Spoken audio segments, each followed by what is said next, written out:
좋으신 하나님, 새날 주심을 감사드립니다.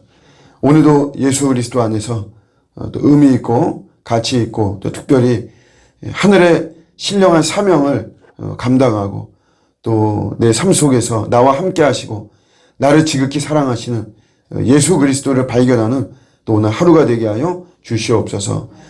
무엇보다도 우리 주님이 우리와 함께 하고 계신다는 주님의 임재가 우리에게는 참 큰 안정감이 됩니다. 그 어떤 것보다도 주님의 그 능력의 손이, 선하신 손이 나를 붙잡고 있음을, 우리를 붙잡고 있음을 늘 잊지 않도록 도와주시고, 그런 속에서 우리가 비록 땅의 것들은 부족하고 또 연약하게 소유하고 있더라도 주님을 생각하고 의지하면서 안정감을 누리고 편안한 이런 삶을 살아가는 저희가 되도록 인도하여 주시옵소서. 영적인 지혜가 늘 풍성히 임하게 하시고 때에 따라서 주님이 용기를 주셔서 물러서지 않고 담대하게 일들을 처리하는 또 이런 오늘 복된 날 또 하루가 되게 하여 주시옵소서. 감사드리고 예수님의 이름으로 기도드립니다. 아멘. 오늘 주시는 말씀은 야고보서 4장 8절입니다. 야고보서 4장 8절 말씀. 하나님을 가까이 하라. 그리하면 너희를 가까이 하시리라. 죄인들아 손을 깨끗이 하라. 두 마음을 품은 자들아 마음을 성결하게 하라. 아멘. 하나님을 가까이 하라. 거리감에 대한 내용입니다. 우리가 여러분 하나님과 가까워지는 것을 이제 우리가 좀 신학적으로는 좀 두 가지로 이렇게 볼 수 있는데, 하나는 유사함의 가까움입니다. 유사함. 하나님의 형상으로 우리가 지음을 받았고, 그래서 하나님의 속성을 우리가 닮죠. 우리가 공유적 속성, 뭐 비공유적 속성 해가지고 어쨌든 하나님의 속성을 닮은 이런 가까움, 이런 거를 말하죠. 부모하고 자식하고 닮았죠. 또 외모라든가 성격이라든가 취향이라든가 말투라든가 이런 거를 우리가 유사함의 가까움이다, 이렇게 설명할 수가 있어요. 선교사님들을 보면 그 나라 사람처럼 보입니다. 중동의 선교사라고 소개하면 중동 사람들하고 비슷해요. 남미 선교사나 남미 사람들하고 비슷하고, 일본 선교사, 일본 사람하고 좀 비슷하고, 이런 게 이제 그 유사함의 가까움이다, 이렇게 말할 수 있고, 그러다 보니까 이제 우리가 하나님의 형상으로 지음을 받았잖아요. 그러면 우리가 이런 유사함의 가까움, 하나님의 성품이 이게 이제 우리가 닮아가야만 되고, 뭐 죄로 인해서 비록 우리가 타락했지만 그 잔재가 우리에게 있는 거죠. 그래서 베드로 사도가 우리가 신의 성품에 참여한 자, 그래서 이제 우리가 회복이 돼야 된다, 이제 그런 이야기죠. 그래서 이런 유사함의 가까움을 우리가 잘 하기 위해서 손을 깨끗이 하라, 이런 권면을 이야기를 하는 거죠. 손을 깨끗이 한다는 것은 우리가 선하고 의롭고 착하고 정결하고 거룩하고 이런 것들을 우리가 이제 추구하는 거죠. 요게 유사함의 가까움을 말하는 거고, 또 하나가 거리상의 가까움을 이야기합니다. 가깝다라고 하는 이제 그런 의미가 그렇다는 것이에요. 요게 이제 하나님과의 어떤 연합을 우리가 의미하는 거죠. 최절정은 하나님과 하나가 되어지는 이런 모습이에요. 거리감이죠, 이게 이제 거리감. 우리 누가복음의 탕자가 이 아버지하고 유사한 모습은 있죠. 유사함에 가까움. 새벽에 조금 어려운 말이지만 이게 외모라든가 뭐 이런 것들이 가깝단 말이에요. 그렇지만 거리상의 가까움은 없는 거죠. 부모와 자식이 정말 중요한 거는 야, 닮았다, 말하자면 외적인 닮음, 이게 아니고 부모와 자식은 사실은 완전히 이렇게 연합되어지고 하나 되는 어떤 이런 모습이 사실은 더 중요한 거죠. 비록 닮지 않아, 저 아버지하고 닮지 않은 것 같아요. 뭐 엄마하고 닮지 않은 것 같아. 그런다라고 하더라도 그 부모와 자식이 더 밀접하고 더 가깝고 우리가 살갑다 그러잖아요. 그런 관계가 더 중요하죠. 뭐 부부관계라든가 아니면 우리 목사와 성도와의 관계라든가 사람과의 관계는 이 거리상의 가까움이 요게 되게 중요한 것이죠. 친밀하다는 거예요. 친밀. 우리가 하나님하고 이런 거리상의 가까움이 있어야만 되는 거죠.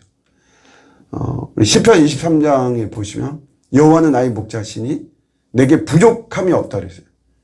요게 이제 요거 풀어서 말하는 분들은 내가 더 이상의 소원이 없다. 요렇게 이야기하죠. 내가 부족함이 없다는 거. 주님이 나의 목자가 되시고 주님이 나에게 임재하시기 때문에 내가 더 이상 뭐 필요한 게 없다는 거죠. 그게 나는 더 이상의 그냥 뭐 어떤 소원하는 바가 하나도 없다.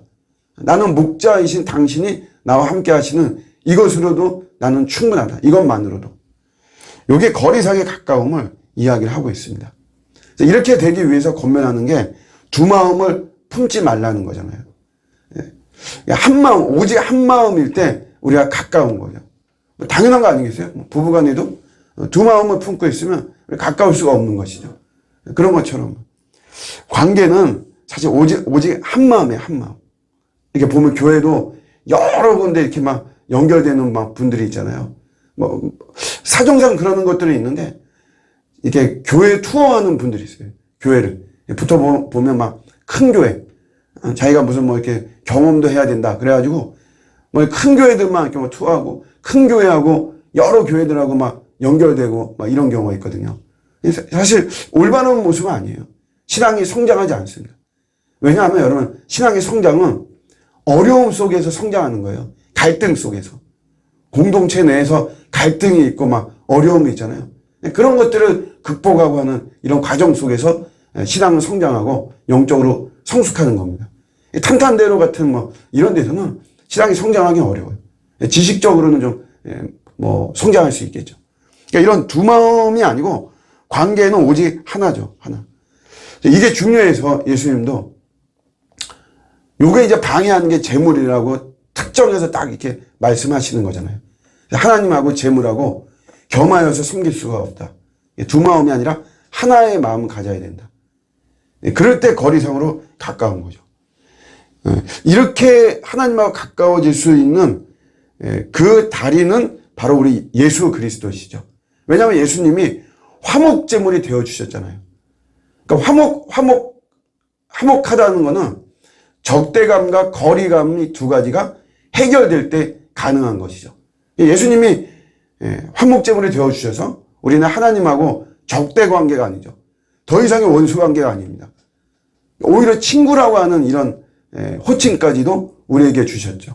그 다음에 거리감이 없는 거예요. 그래서 우리가 예수님께 아버지라고 부르면서 이렇게 나아갈 수가 있는 것이죠. 오늘 말씀을 우리가 생각하면서 거리감이거든요. 이게 신앙은 거리감입니다. 거리감. 관계는 거리감이에요. 어쨌든 거리가 이웃사촌이라 그러잖아요. 아무리 뭐 친척이고 뭐 그래도 저 뭐 외국에 살고 지방에 살고 자주 교류하고 방문하지 않으면 뭐 타인이나 마찬가지죠. 우리 그런 친척들 많이 있죠.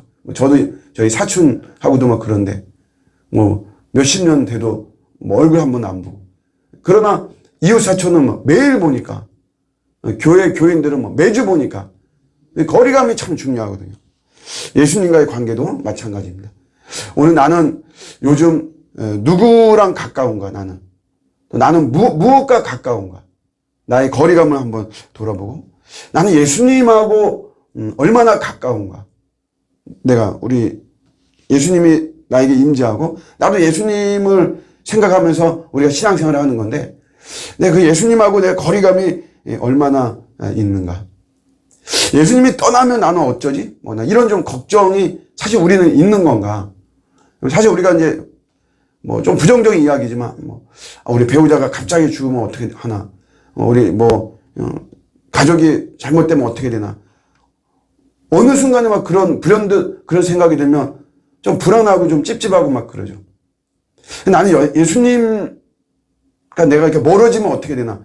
그런 거에 대해서 우리가 좀 그런 생각을 하는지 돌아보면서 거리가 좁혀지면 기쁨이 있습니다.